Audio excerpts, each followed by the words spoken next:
Mu'aid. Uqbah bin Abi Mu'aid ini dekat dengan Nabi Muhammad sebelum Rasulullah menjadi seorang Rasul. Lagi Rasulullah kecil-kecil mainnya sama Uqbah bin Abi Mu'aid. Sampai bujang duduk barengnya sama Uqbah bin Abi Mu'aid. Karena Nabi pinternya kawan. Dan Uqbah bin Abi Mu'aid memang orang baik. Kana rajulan haliman, kata ulama sirah. Beliau ini orang yang lemah lembut, baik tutur katanya, sopan santunnya, Masya Allah. Dan akhlaknya baik, tidak katik bawuk juwatinya. Baik galau pokoknya. Ahli Mekah, penduduk Mekah kenal galau ini orang-orang baik. Kawannya pun Muhammad bin Abdullah Al-Amin. Muhammad bin Abdullah yang sangat jujur punya sifat. Akhirnya subhanallah, sudah kawan baik luar biasa, tinggal beriman baik ketika Nabi Allah angkat menjadi seorang Rasul. Namun apa yang terjadi ketika Nabi menjadi seorang Rasul? Itu Uqbah bin Abi Mu'aid belum sempat masuk Islam di awal-awal Rasulullah menjadi seorang Rasul. Akhirnya ini Uqbah bin Abi Mu'aid punya sikok lagi kawan namanya Umayyah bin Khalaf Al-Jumhi. Ini orang tidak baik. Ini orang benci dengan Nabi. Ini orang sering menghasut teman-temannya untuk jangan sampai kalian masuk ke dalam Islam, ikut agamanya Muhammad. Jangan sampai kalian murtad. Ini kata dia. Akhirnya Uqbah bin Abi Mu'aid tidak melok-melok. Kufar Makkah, orang-orang kafir Makkah kumpul ngibain Nabi Muhammad, menggunjing Nabi Muhammad. Nabi Muhammad ada dikacau, diejek, dihina, dikatai tukang sihir, dikatai wong gila, macam-macam walhasil difitnah. Tapi Uqbah bin Abi Mu'aid tetap tidak melok-melok gawe itu, karena dia memang orang baik. Namun subhanallah pada suatu hari Uqbah bin Abi Mu'aid ini ngadakan acara. Habis balik dari perjalanan jauh ke negeri Syam, habis bisnis besar-besaran di sana untung banyak, balik ke kota Makkah, bikin acara, diundanglah sahabat yang karib oleh beliau, sahabat karib beliau termasuk Rasulullah Shallallahu Alaihi Wasallam. Diundang makan siang. Ketika itu Rasulullah ngomong, wallahi la akulu ta'amaka hatta tu'mina bih. Demi Allah, aku tidak galak beriman, aku tidak galak makan makanan kau nih. Kata Rasulullah kepada Uqbah bin Abi Mu'aid, sampai kau galak beriman kepada Allah dan aku. Ninggalkan kesesatan nado yang ada di kota Makkah ini. Akhirnya, wahai Muhammad, tidak mungkin. Tidak mungkin aku lakukan. Kalau kau tidak galak, aku tidak makan makanan kau, kata Rasulullah. Orang Arab kalau tamu datang ke rumah tidak makan, malu, taruh mana gainya, saking malunya. Akhirnya Uqbah bin Abi Mu'aid, yang penting kau makan makanan aku. Asyhadu an la ilaha illallah wa asyhadu anna Muhammadar Rasulullah. Aku bersaksi Allah adalah Tuhan yang tiada Tuhan selainnya, dan aku bersaksi engkau Muhammad bin Abdullah sebagai utusan Allah. Beriman dia kepada Nabi. Beriman kepada Nabi. Mati saat itu masuk surga. Namun subhanallah, pengaruh kawan.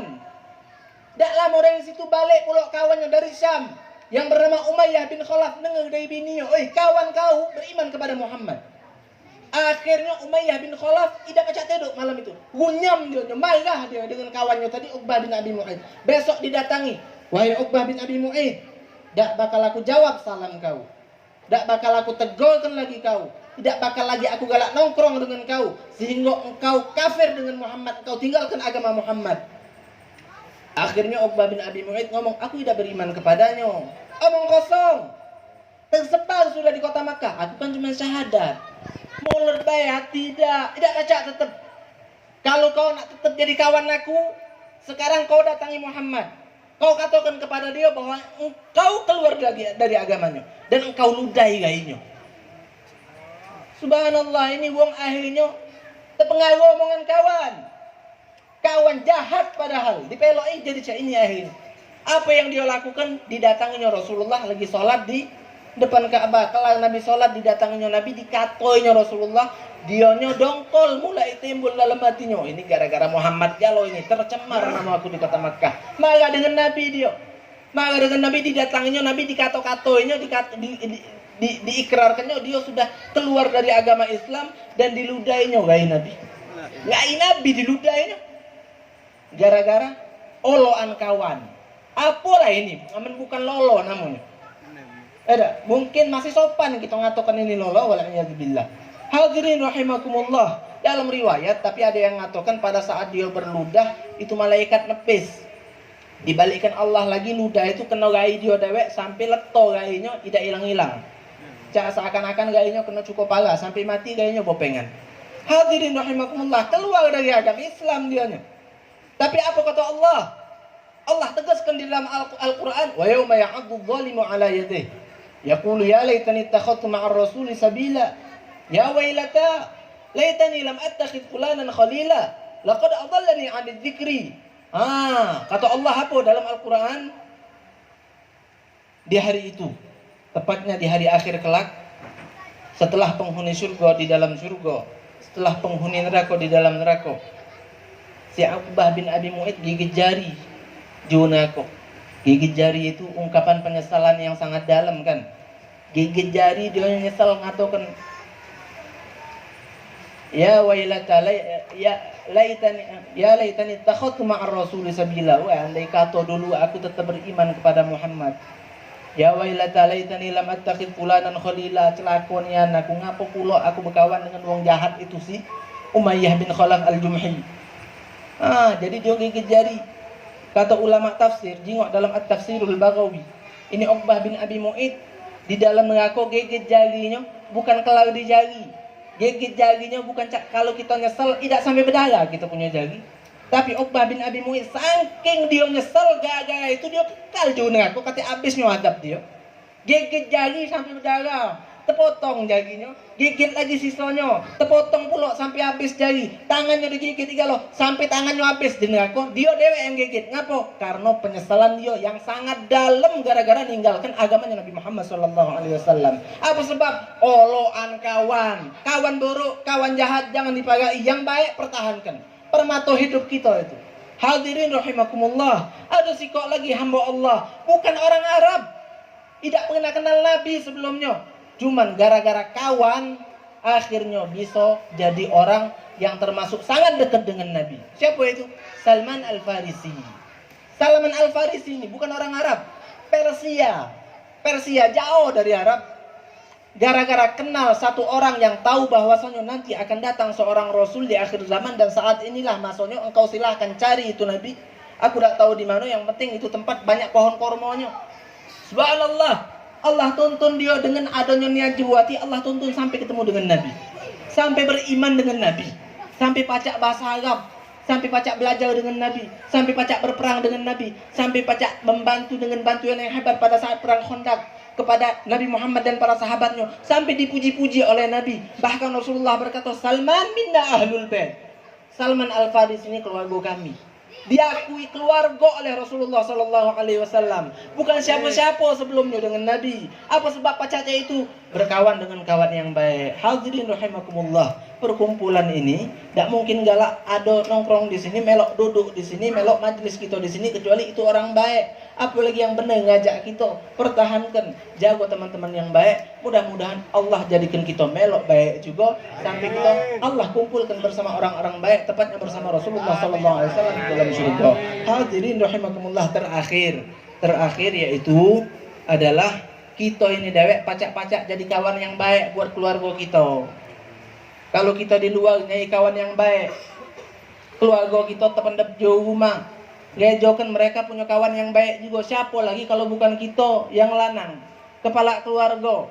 Jadilah kepala keluarga yang baik dalam artian nuntun anak bini untuk nerapkan agama. Sholat jangan tinggal, jangan jauh dari agama, jangan jauh dari Nabi Muhammad. Tidak kenal dengan Nabi Muhammad, ajarkan kepada mereka. Ada YouTube, ada Google, jangan cuma buat nonton. bukakan sirah Nabi Muhammad di YouTube, ada videonya. Kasidahan yang gosidah solawat, setelkan di rumah kita, biar anak kita tahu kalimat-kalimat pujian kepada Rasulullah Sallallahu Alaihi Wasallam.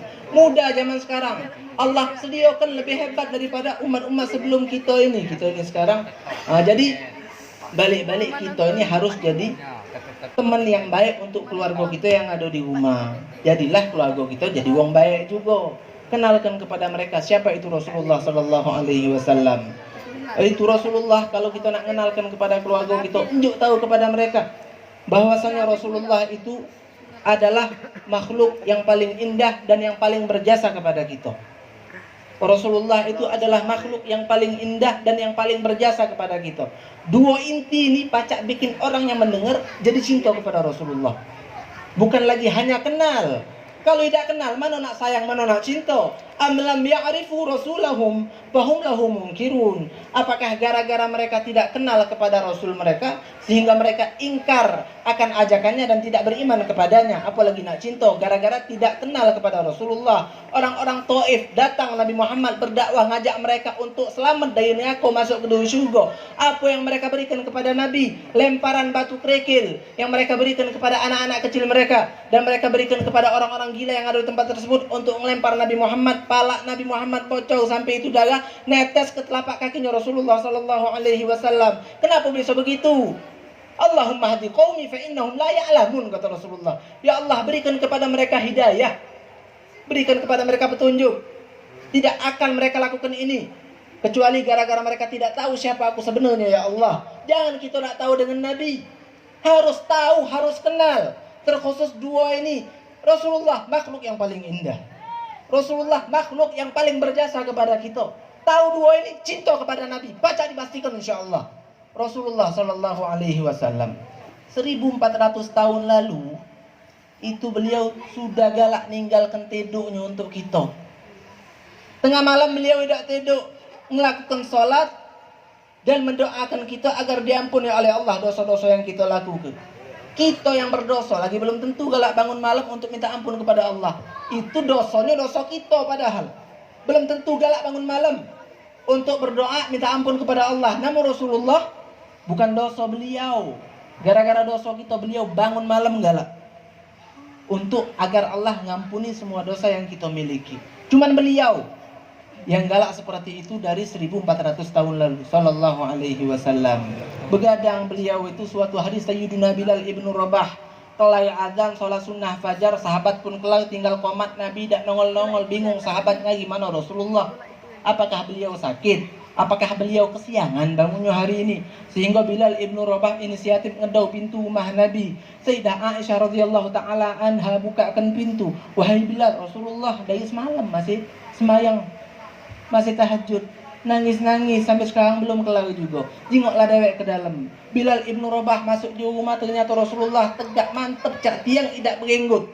Dari tengah malam ternyata itu Rasulullah nangis tersegan-segan sampai jenggot beliau basah. Bukan cuma jenggot, ternyata itu air mata sudah kena dada beliau. Bukan cuma sampai situ, bahkan sudah ke perut, ke pinggang, ke dengkul, ke kaki. Bahkan itu air mata saking banyak dan saking lamanya Rasulullah nangis, itu air mata sudah membasahi tanah tempatnya Rasulullah Sallallahu Alaihi Wasallam berdiri. Raja dari segala raja setelah Allah, rumahnya lantai tanah, tidur di atas pelepah kurma, menggunakan gamis yang ada tambelannya, ditambal dewek oleh beliau pula. Itulah Rasulullah. Beliau tidak pernah ngeluh ketika sholat. Yang beliau minta, ya Allah, ampuni semua dosa umatku. Allahumma ighfir li ummati ma qaddamat wa ma akharat wa ma asarrat wa ma a'lanat. Ya Allah, ampuni semua dosa-dosa umatku ya Allah. Semuanya ya Allah, yang sudah mereka lakukan terlanjur atau yang belum sekalipun, ampuni. Yang mereka lakukan di hadapan orang lain atau yang sembunyi-sembunyi, ampuni kalau ya Allah. Itu dalam hadis Sayyidah Aisyah didoakan oleh Nabi dengan doa itu. Mesem, senang kau Aisyah dengar doa itu. Cak mana tidak senang? Engkau minta aku diampuni dosa, artinya engkau minta kepada Allah aku mudah masuk surga tanpa ada istilahnya kena azab dulu, langsung masuk surga insyaallah ya Rasulullah. Engkau yang doakan. Wahai Aisyah, walladzi nafsi biyadih, Inna hadhihi la da'wati li ummati fi kulli shalah. Demi Allah yang jiwa ragaku berada di genggamannya, inilah doa aku setiap malam untuk setiap umat aku ketika aku sholat, setiap kali aku melakukan sholat. Hadirin rahimakumullah, itulah Rasulullah. Datang tawaran dari Allah, nak minta apa wahai Muhammad? Aku unjuk apapun itu sampai engkau berpuas hati. Dalam surah Ad-Duha, jengok tafsir Al-Jalalain ketika turun ini ayat, wala sawfa yu'tika rabbuka fatarda. Wahai Muhammad, Allah akan senantiasa memberikan kepadamu setiap apapun yang engkau inginkan hingga engkau merasa berpuas hati. Sampai puas, nah apa? Enjo,